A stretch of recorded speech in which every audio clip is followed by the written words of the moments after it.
ملت کرد جبره و تانها بچاند و فلکلور و هنری هاتنه ناسکرن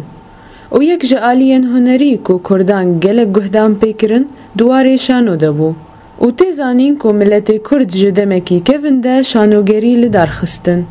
هر وها گلک شانوگری د ججنا نوروز دجی تولیکو گلک پیدوی جوان کم بونجی لیل دار دخستن.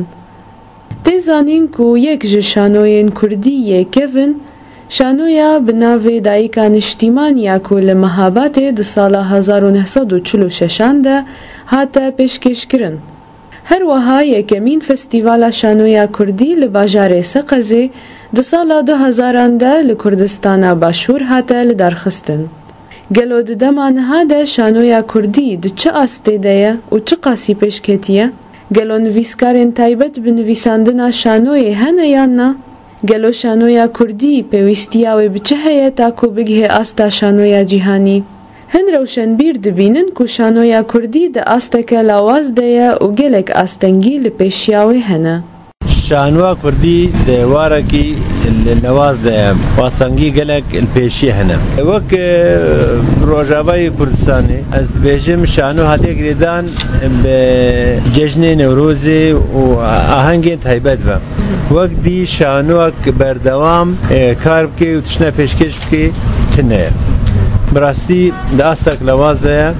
و نه بقاسی هیویمه جعالی یکی دی و هن روشن بیرندی دبینن که هولدان دبن که شانوی که کردی لگوری پیوان شانوی جیهانی چه ببه و گلک خالن گرنگ هنه تا که او یک پیکوره هولدان نها دبن شانوی کردی چه ببه لگوری پرنسیب و پیوانین شانوی ناونتوی جیهانی حتی او سر بکوه هنگ هیمانین بنگین جرا دوین دست پیکی نویسکارین شانو یعنی سر اصلا روش آوات بنیره تک کسی نافداری خویای نمونه حلیم یوسف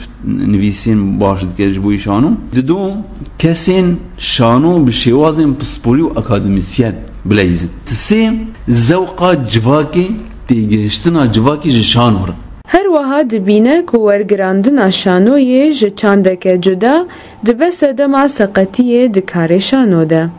دوی ساله دا فستیوال یا شانو هات لدارخستن لقامشلو 10 گروپین شانوگرتی دا بهشدار بین پرانیا خواه وگ نویسین شانو ورگراند یعنی ورگراندون جدا چان اف